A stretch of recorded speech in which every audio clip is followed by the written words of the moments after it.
सभी को नमस्कार। आज की इस क्लास में हम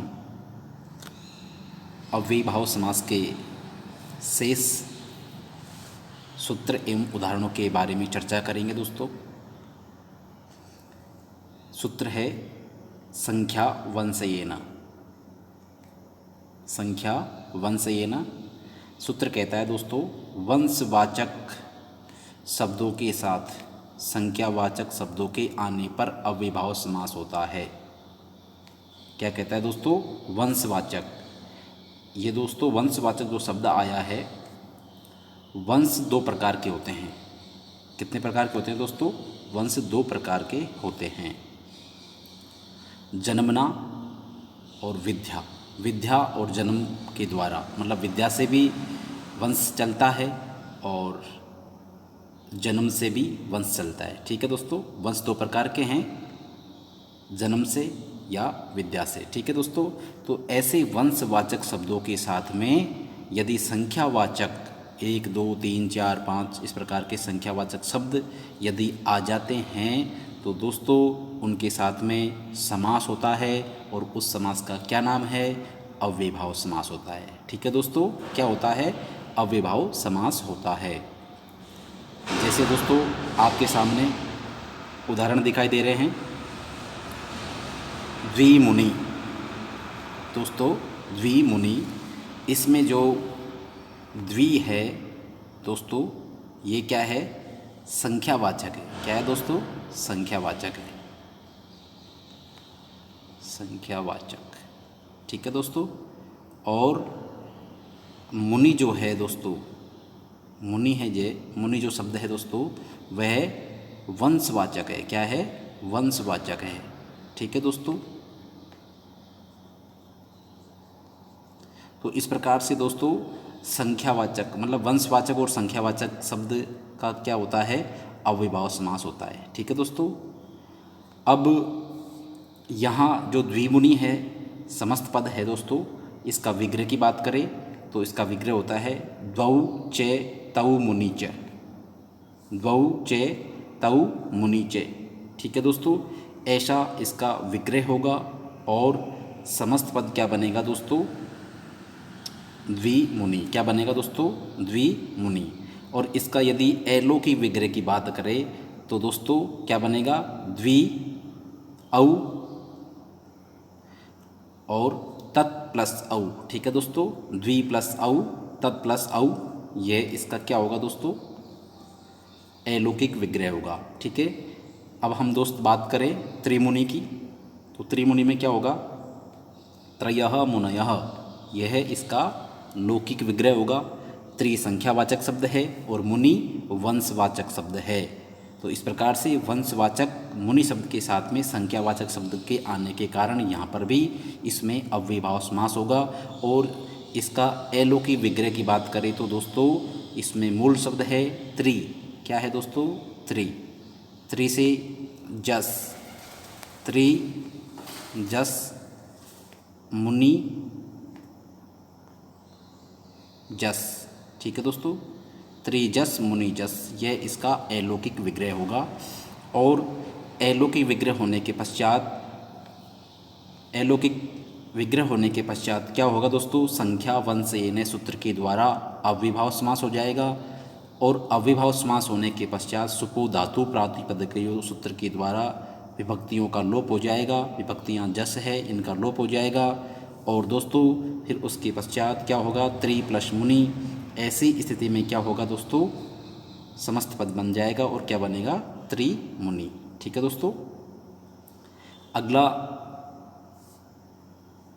सूत्र है दोस्तों बहुत ही इम्पोर्टेंट और बहुत ही परीक्षाओं में पूछा जाने वाला प्रश्न है, सूत्र है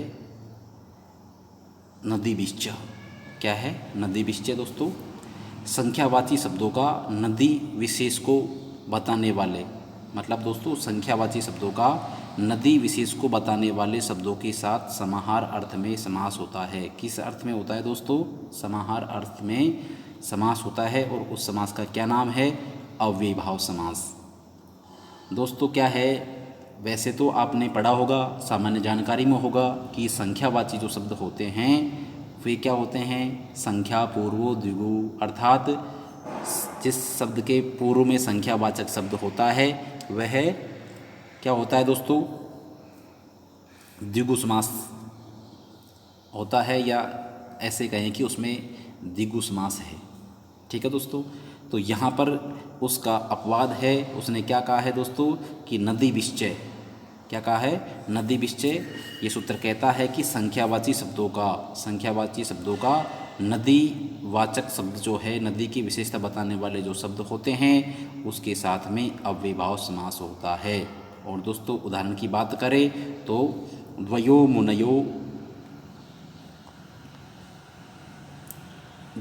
यमुनयो समाहर, समाहार अर्थ में ही क्या होता है दोस्तों, अविभाव समास होता है। द्वयो यमुनयो समारे, दो यमुनाओं का समार। ठीक है दोस्तों, और अब इसके एलो की वगैरह की बात करें तो दोस्तों द्वि ओस यमुना ओस। ठीक है दोस्तों, और क्या बनेगा, द्वि यमुनम, क्या बनेगा दोस्तों, द्वि यमुनम समस्त पद बनेगा। ठीक है दोस्तों, द्वि यमुनम शब्द में यदि समास पूछता है तो आप जवाब देंगे अव्ययभाव समास। आप ऐसा नहीं करें कि द्वि शब्द जो आ गया है यह संख्यावाची है और हम द्विगु करके आ जाएं, ऐसा नहीं है। आपको याद रखना है, नदी विश्चय सूत्र याद रखना है। और नदी विश्चय सूत्र क्या कहता है दोस्तों, नदी वाचक के साथ में संख्यावाचक शब्द आ जाता हो तो वहाँ अव्ययभाव समास होता है। तो ध्यान रखना है, कहीं संख्यावाचक शब्द के साथ में नदीवाचक शब्द तो है या नहीं है। तो यहाँ आप ऐसे नहीं करें कि वैसे पहले देखा द्वि शब्द मिल गया है और यहाँ द्विगु समास करके आ जाए, ऐसा नहीं करें। आप ध्यान रखें, द्वि शब्द के साथ में यमुना जो शब्द है वह नदीवाचक है, इसलिए यहाँ क्या हो जाएगा दोस्तों, नदी विश्चय सूत्र के द्वारा अव्ययभाव समास हो जाएगा। और क्या बनेगा, द्वियमुनम, क्या बनेगा, द्वियमुनम। और यदि इसके लौकिक विग्रह की बात करें तो द्वयो यमुनयो समाहार, और अलौकिक विग्रह की बात करें तो द्वि ओस यमुना ओस, इस प्रकार से अलौकिक विग्रह होगा।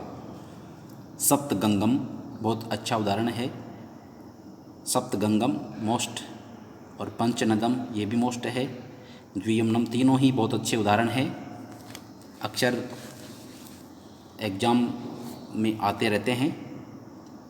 सप्तानाम गंगानाम समाहार, सप्तगंगम का उदाहरण है, वो विग्रह है दोस्तों, लौकिक विग्रह सप्तानाम गंगानाम समाहार। और अलौकिक विग्रह की बात करें तो है सप्तन आम गंगा आम। ठीक है दोस्तों, सप्तानाम गंगानाम समाहार यह लौकिक विग्रह है, सप्तन आम गंगा आम यह है अलौकिक विग्रह है। अलौकिक विग्रह में विभक्तियों का लोप हो जाएगा, लोप होने के बाद में सप्तन गंगा ये बचेगा। ठीक है, न का लोप हो जाता है तो सप्त गंगा बचेगा। और दोस्तों अव्ययभाव समास के अंतर्गत मैंने आपको पूर्व में बताया था कि पद के अंत में यदि आ दीर्घ ई दीर्घ उ और ओ हो तो उनको रस्व हो जाता है। तो दोस्तों यहाँ आ अंत में है, अर्थात सप्त गंगा मूल शब्द बन चुका है, उसमें आ अंत में है, उसको रस्व हो जाएगा।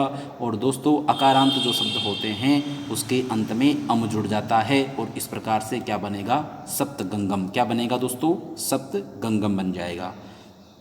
बात करें दोस्तों अगले उदाहरण की तो पंचनदम, पंचनदम का लौकिक विग्रह है दोस्तों, पंचानाम नदीनाम समाहार, पंचानाम नदीनाम समाहार यह है पंचनदम का लौकिक विग्रह है दोस्तों। और अलौकिक विग्रह की बात करें तो पंचन आम नदी आम, पंचन आम नदी आम अलौकिक विग्रह हो चुका है। अब इसमें समास होकर के विभक्तियों का लोप हो जाएगा और न का भी लोप हो जाएगा। पंच और नदी, ऐसी स्थिति में दोस्तों क्या होगा, क्या बनेगा दोस्तों, पंच नदम बन जाएगा। ठीक है दोस्तों, क्या बन जाएगा, पंच नदम बन जाएगा। ठीक है, अब हम बात करें अगले उदाहरण की तो उपसर्दम,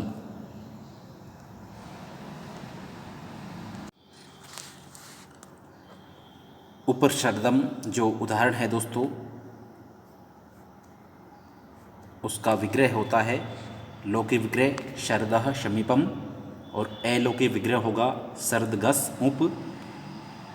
और क्या बनेगा दोस्तों, उपसर्दम, क्या बनेगा दोस्तों, उपसर्दम। इसमें क्या होता है दोस्तों,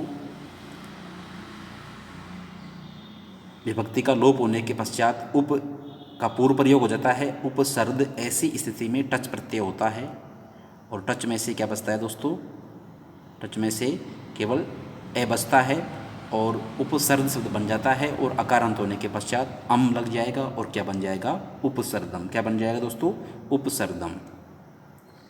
प्रतिविपासम, प्रतिविपासम अगला उदाहरण है प्रतिविपासम। विपाशः अभिमुखम, एलो की विग्रह होगा विपास गस प्रति और क्या बन जाएगा, प्रतिविपासम समस्त पद बन जाएगा दोस्तों। राज्ञः समीपम, अच्छा उदाहरण है दोस्तों ये भी। उपराज्यम, ठीक है दोस्तों, इसमें भी टच प्रत्यय होता है। इन चारों उदाहरणों में टच प्रत्यय होता है, अर्थात लास्ट में या अंत में ए जुड़ जाता है, ठीक है दोस्तों। अब उपराजम की बात करें तो इसका लौकिक विग्रह होता है राज्ञः समीपम, राज्ञः समीपम।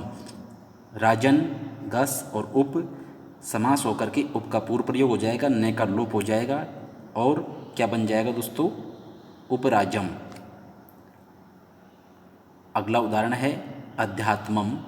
अध्यात्मम में आत्मनि इति लौकिक विग्रह होगा आत्मन गस और अधि, इसको अधि कर ले दोस्तों।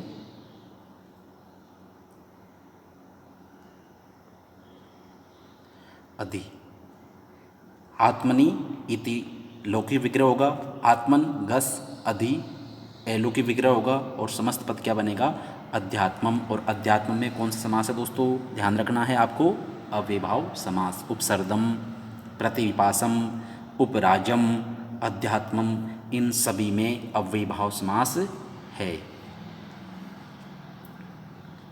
अगला सूत्र है दोस्तों सुप प्रतिना मात्रार्थे। सुप प्रतिना मात्रार्थे उत्तर पद अव्ययभाव, अर्थात दोस्तों आपने पूर्व में पढ़ा था और मैंने आपको पढ़ाया था कि अव्ययभाव समास में पूर्व पद प्रधान होता है, ठीक है दोस्तों।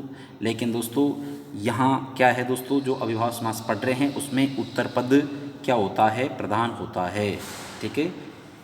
देखिए दोस्तों मात्रा अर्थ में किसी भी शब्द रूप का प्रति अव्यय के साथ, किसके प्रति अव्यय के साथ में समास हो जाता है। मात्रा अर्थ में, किस अर्थ में, मात्रा अर्थ में किसी भी शब्द रूप का प्रति अव्यय के साथ में समास हो जाता है। इस सूत्र के उदाहरणों में पूर्व पद के अर्थ में अर्थ की प्रधानता न होकर के, पूर्व पद की अर्थ की प्रधानता न होकर के उत्तर पद की प्रधानता रहती है, उत्तर पद के अर्थ की प्रधानता रहती है दोस्तों, ठीक है। उदाहरण है सुपस्य लेशः। सुपस्य लेशः सुप प्रति समस्त पद है और इसका लौकिक विग्रह होता है सुपस्य लेशः। और अलौकिक विग्रह की बात करें तो सूप गस प्रति और क्या बनेगा, सूप प्रति। क्या बनेगा दोस्तों, सूप प्रति, जिसका अर्थ होता है थोड़ा सूप। अगला उदाहरण है दोस्तों शाकस्य लेशः। समस्त पद होता है शाक प्रति, थोड़ा शाक। और इसके लौकिक विग्रह की बात करें तो शाकस्य लेशः और अलौकिक विग्रह शाक गस और समस्त पद क्या बनेगा, शाक प्रति। अगले उदाहरण की बात करते हैं सर्पिः प्रति। अगला उदाहरण है सर्पिः प्रति सर्पिशः लेशः। लौकिक विग्रह होगा सर्पिशः लेशः।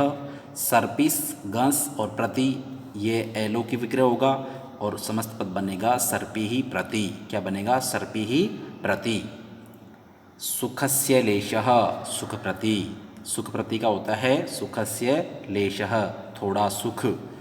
सुख गंस और प्रति ये अलौकिक विग्रह होगा और समस्त पद बनेगा सुख प्रति। क्या बनेगा दोस्तों, सुख प्रति। अगला सूत्र है पारे मध्य षष्ठ्या वा। पारे मध्य षष्ठ्या वा, इस सूत्र का अर्थ है दोस्तों पार और मध्य शब्द का, पार और मध्य शब्द का षष्ठी विभक्ति अंत वाले शब्द के साथ। पार और मध्य शब्द हो दोस्तों, क्या हो, पार और मध्य शब्द हो और षष्ठी विभक्ति के अंत वाला शब्द हो, मतलब जिसमें ऐसा शब्द हो जिसमें षष्ठी विभक्ति हो, ठीक है, कि साथ में समास होता है। क्या होता है, समास होता है विकल्प से। विकल्प से अर्थात एक बार समास होगा, अर्थात दो रूप बनेंगे। जहाँ पर भी कोई विकल्प से कार्य होता है दोस्तों, चाहे संधि हो चाहे समास हो, वहाँ दो रूप निष्पन्न होते हैं। क्या होता है? दो रूप निष्पन्न होते हैं। देखिए दोस्तों, समास कार्य होने पर पार जो शब्द है और मध्य जो शब्द है के अंत में जो स्थित ए है, उस ए के स्थान पर ए हो जाता है। क्या हो जाता है? ए आदेश हो जाता है। जैसे इसका उदाहरण है, गंगायाः पारम। क्या है? गंगायाः पारम, ये लौकिक विग्रह है। और गंगा गस पार सु, यह अलौकिक विग्रह है। और दोस्तों इसका रूप निष्पन्न क्या होगा? आ को ह्रस्व कर देंगे, समास होकर के विभक्तियों का लोप हो जाएगा, तो क्या बचेगा? गंगा और पार, पार का पूर्व प्रयोग हो जाएगा, तो क्या हो जाएगा? पार गंगा। और पार का जो रे है, उस रे में ए को क्या हो जाएगा? ए हो जाएगा, तो पारे और गंगा। ऐसी स्थिति में आ को ह्रस्व हो जाता है, जो कि मैंने पूर्व में आपको बताया था कि जो भी अव्ययभाव समास के शब्द समस्त पद होंगे और वो आकारांत होंगे, तो उनको ह्रस्व हो जाएगा। दीर्घ इकारांत, दीर्घ उकारांत और ओकारांत है, उनको भी ह्रस्व हो जाता है। तो यहाँ जो गंगा में जो आ है, वो उसको ह्रस्व होकर के ए हो जाएगा, तो क्या बन जाएगा? पारे गंग। और पारे गंग में ए अंत में होने के कारण, या यूं कहें अकारांत होने के कारण, अम जुड़ जाएगा और पारे गंगम रूप निष्पन्न हो जाएगा। नंबर 1 ये बन जाएगा। और जब विकल्प से समास नहीं होता है, तो गंगाया पारम, ऐसी स्थिति में ऐसा का ऐसा ही रूप रह जाएगा और यह दूसरा रूप होगा। ठीक है दोस्तों, पारे गंगम, गंगाया पारम, दोनों का यदि आपसे लौकिक विग्रह पूछा जाए तो गंगाया पारम ये लौकिक विग्रह होगा, और गंगा गस और पारसु यह अलौकिक विग्रह होगा। और दोनों में ही समास कौन सा है? अव्ययभाव समास है। ठीक है दोस्तों, अगला उदाहरण है, गंगायाः मध्यम, मध्य गंगम, गंगा मध्यम। ठीक है दोस्तों, यह भी पारी गंगम के अनुसार ही बनेंगे। अगला सूत्र है दोस्तों, प्रति परि सम अनुभ्यो अक्षणः। प्रति परि सम अनु, ये क्या है? उपसर्ग है। प्रति परि सम और अनु 4 उपसर्ग है, उसके बाद में क्या हो? अक्षी शब्द हो। क्या हो दोस्तों? अक्षिण शब्द हो। क्या हो? अक्षिण शब्द हो। तो क्या होता है? वहाँ समास होता है, और उस समास का नाम क्या है दोस्तों? क्या है दोस्तों? अव्ययभाव समास है। अक्षिणी प्रति प्रत्यक्षम। क्या बनेगा दोस्तों? अक्षिणी प्रति प्रत्यक्षम। प्रत्यक्षम का विग्रह होता है अक्षिणी प्रति। ठीक है, परोक्षम का अक्षणः परम। क्या होता है? अक्षणः परम। और अनवक्षम का विग्रह होता है अक्षणों पश्चात अनवक्षम। और ये तीनों ही उदाहरणों में अव्ययभाव समास होता है। ठीक है दोस्तों, और आज की क्लास में इतना ही। धन्यवाद दोस्तों। आप वीडियो को नियमित रूप से देखने वाले सभी विद्यार्थी जो हैं, वो कमेंट अवश्य करें, क्लास कैसी लगी आपको। आपका अमूल्य कमेंट का हमें इंतज़ार है, और आप जो कमेंट करते हैं उससे हम पॉजिटिव एनर्जी हमें प्राप्त होती है, और हम कुछ सुधार की यदि गुंजाइश है तो हम सुधार भी करेंगे। और दोस्तों, आपके जितने भी दोस्त हैं उन सभी को आप ये वीडियो शेयर करें, और रिट की जो तैयारी कर रहे हैं उन सभी विद्यार्थियों को मेरी ओर से हार्दिक शुभकामनाएं हैं। और दोस्तों, उनको उज्जवल भविष्य की कामनाएं हैं। आप सभी विद्यार्थी क्लास से जुड़ कर के तैयारी करें।